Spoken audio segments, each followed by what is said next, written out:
Good afternoon, all. CamelbackTrading.org coming to you this Wednesday afternoon, May 18th.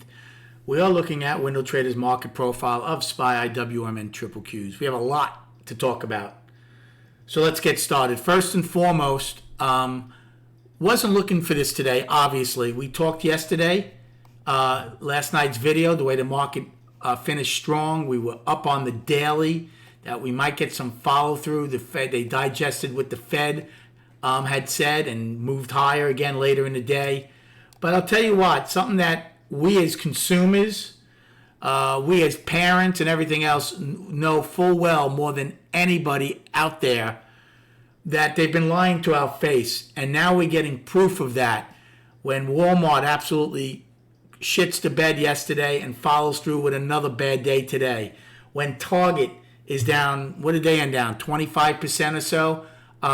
When you get companies, we're not talking about tech stocks. We're not talking about pharmaceutical companies. We're talking about staple companies that consumers, buy at. When those companies do so poor, there's an issue. Now, like I said, as consumers and parents and everything else, we all know this. They've been lying to us. And not only has the Fed been lying to us, so have all your money managers and these hedge funds and everything else, because they've been piling into these stocks at ridiculous valuations, saying the market's going to do nothing but go up forever because this time it's different. Guess what? It's not. And now they're taking these companies, and these are huge brand name companies. These aren't .coms. These aren't meme stocks. These are companies that produce things that people use every day, and they're taking them out to the woodshed and absolutely tearing them apart. And they're still going to be paying on the horizon because nothing's changing, because they have to raise rates, and the higher the rates go, that means the higher your car payment, mortgage, credit cards are going to go, which means even less money to go into Target and Walmart and any other store. So it's a vicious cycle. We said they put themselves behind the eight ball.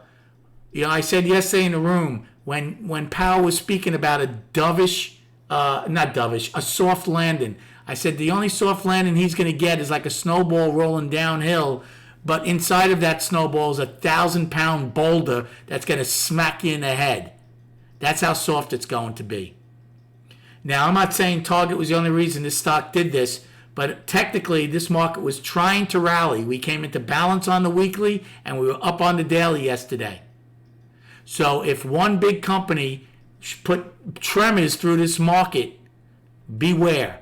Now there's one silver lining, one big silver lining for the bulls. For a market that was down over 4% with a $13 range, this volume was horrible. Our average volume is 113 million. We're at 108 million. We're going to do better than average with the after hours. But on a day like this with this range, triple distribution day down for us and Qs, and being down 4%, I would expect double the volume. I would have expected at least 200 million on the tape. So I don't know what that's telling me yet. I really don't. Is this still just short-term plays pushing this down with shorts piling in? Where's the long-term money? We know that long-term money's coming out of a lot of these big stocks. Like Target today, I don't know. Let's see what Target's volume is. I don't know what Target's average volume is, but let's just look at Target. Target did 50 million shares today. I'm just looking at a couple of days in the past. You know what Target did yesterday? 6 million. Target on April 7th, when we had a really good up day, 8 million. Target back on February 24th, when they made the low for the year and then rebounded, 4 million. Target today, 51 million. What does that tell you? Big boys are getting out. So even though we're not seeing the volume in the ETF, in the S&P and stuff as a whole, you could be rest assured these long-term sticky money poured out of Walmart yesterday, poured out of Target today. It's only going to continue. Going over my trades would be useless today. All I did was short this market the entire day. These are days you basically live for. We didn't really have a pop at all. And in fact, one of the few small ones we had, I took the only long I took of the day, which was a 15-lot call play in G, because it looked like we wanted to pop F-side to stop the one-time framing. So I innovated a little bit, made money, got out of it. I was looking to take another short again if we got anywhere between closer to E's high in that set of single prints, but it didn't get far enough. I must have taken 15 shorts today in just about every time frame. The biggest short I had, too bad I didn't hold on to it, was a 60-put play at B's high. Everything else on the day short was between 5 and 15 lots and just crushed them all day long. We popped a little in G, even less in K, and very little in M. There was no release of the pressure from the selling, from both long selling and short selling. So what does that mean for tomorrow? Well, are we going to just gap lower and continue this? The next target is the yearly low. Don't discount price vacuums. Remember I said yesterday, as good as yesterday was, if we get acceptance, if we don't follow through, there's nothing until the afternoon pullback low and then yesterday's low. Guess what? Look where we opened. We opened at that afternoon pullback low. Took out yesterday's low in A. See ya. Remember I said my line in the sand was, if I could find it, hold on a second. A's low from Friday and B's high from Thursday. That was my line in the sand. I said be careful if you get acceptance. Well, guess what? It took a little while. You notice E and F got into it. G tried to rally. H tried to rally. And what happened once H got below? We got acceptance into it. So I fully expect our yearly low not to hold. Even though I made that great call a couple of days ago. Well, no. I mean, I put it as my yearly low early in the year. So I don't think that's going to hold. Do we open up inside of the day's range and take back one of the distributions? Again, it's a triple distribution. So our destinations, again, I just made money on shorts all day. I'm not going to use L's low. We did price probe it only by 15 cents, so it's kind of useless if we do gap lower. M's low would be more important than L's. So we have three sets of single. 390. Did I write down the wrong price? 393? 393.40? Is that the first one? Give me 1 second. 393.90. 393.90 to 94. It's only 4 cents. That's from K's high to H's low. So that's your first distribution. K's high to the day's low is your lower distribution. That's 1 day. Then you have your second set of single prints. So H's low to where the second set of single prints start, which is I's high of 394.95 to F's low of 395.22. Actually, that's still the middle of the single prints because they were 2 in a row. So those are just single prints. So your lower distribution is K's high down. Your middle distribution is F's low to G's high, which is your afternoon rally high is 397.16. So F's low, not to G's high. F's low to E's high is your middle distribution. But you have your afternoon rally high smack it half back as your afternoon as a destination. And then you have single prints from E's high to C's low. 398.22 to 399.93. That's a big set. That's 171 cents. And then the upper distribution is C's low to A's high.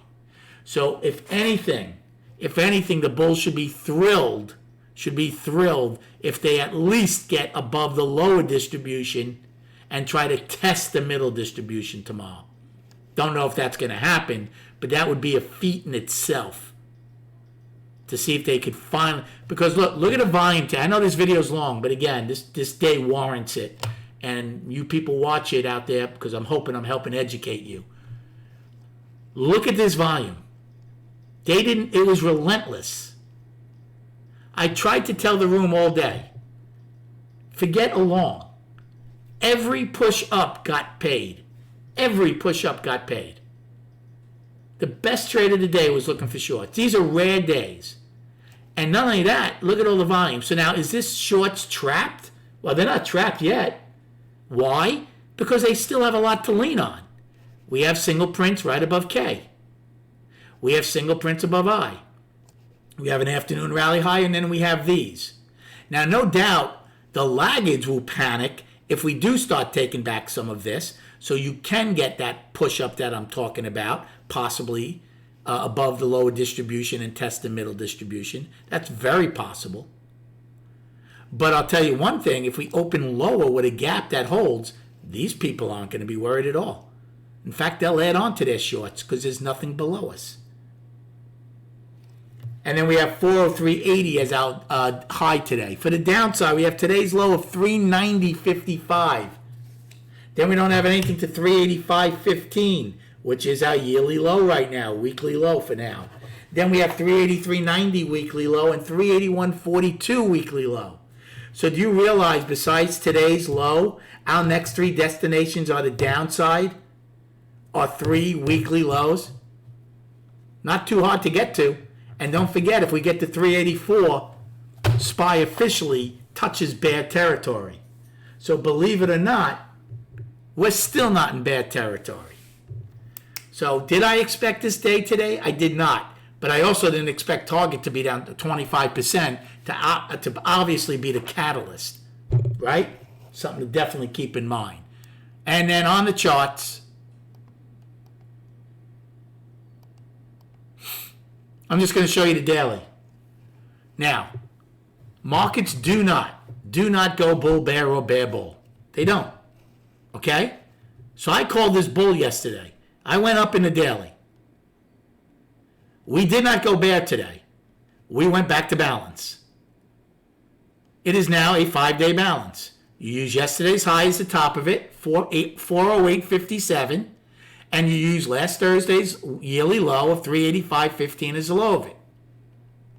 So even if we take out today's low but don't take out that low, it's still balance. If we take out today's high but don't take out yesterday's high, it's still balance. So we're in a large 5-day balance. Okay? It's a $17.50 balance. Again, the only thing lacking, and it's something I am not going to ignore going forward, is this lack of volume. Because if we don't hold this day and we take it back fairly easily, that's certainly going to tell you that it was nothing but weak longs getting out and shorts piling in. Now, remember we had those lower highs from the all-time high? Remember, we had the high on January 4th, January 12th, February 9th. It continued, right? And then we finally took it out. Well, now, since we hit that high on March 29th, same progression right now. Look at this. Lower highs. 462.07 on March 29th. 450.01 on April 21st. 429.66 on May 4th. And now we're all the way down here. So, again, every rally since the all-time high this year sold. Look at this. It's a different type of environment this year. And so many young and new traders have never experienced it. And I can't imagine how many tried to pick the bottom on today's action. So for $30 a month, you're going to get everything I've got to try to teach you guys how to stay out of trouble and be a winner on a day like today. I hope you did have a good day trading. Thanks for likes and subscribing to the channel. Come check us out at camelbacktrading.org. Enjoy your evening, and we'll speak prior to the opening tomorrow.